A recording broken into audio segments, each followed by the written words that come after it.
Nous débutons par un événement tragique à Wakhinane Nimzat.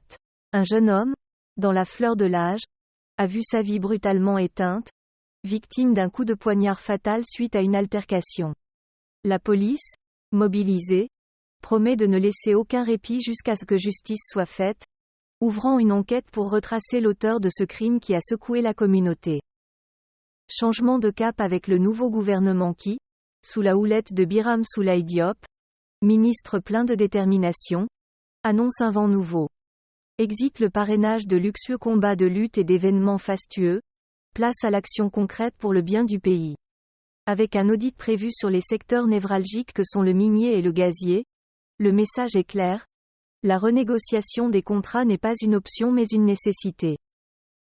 Sur le front politique, Idrissa Seck, figure emblématique, interpelle les nouvelles autorités. Le temps des débats est révolu, au travail. Clame-t-il, invitant à l'unité, à la paix, et à la prospérité pour le Sénégal, notre cher pays.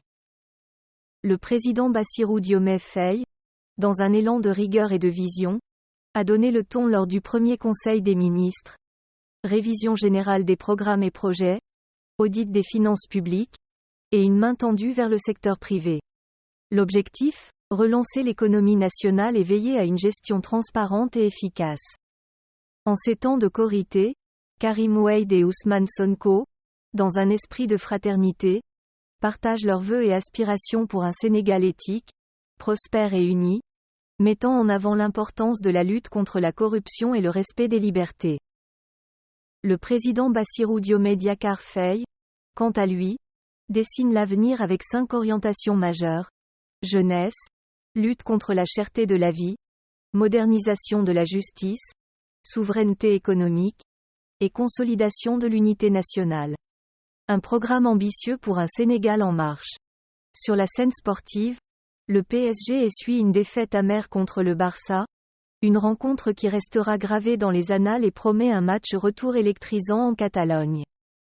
Et pour conclure sur une note d'optimisme, le voyage réussi du navire Aline Sitoé Diatta de Dakar à Ziguinchor symbolise la reprise et la résilience du trafic maritime, un lien vital entre les villes et les cœurs des Sénégalais.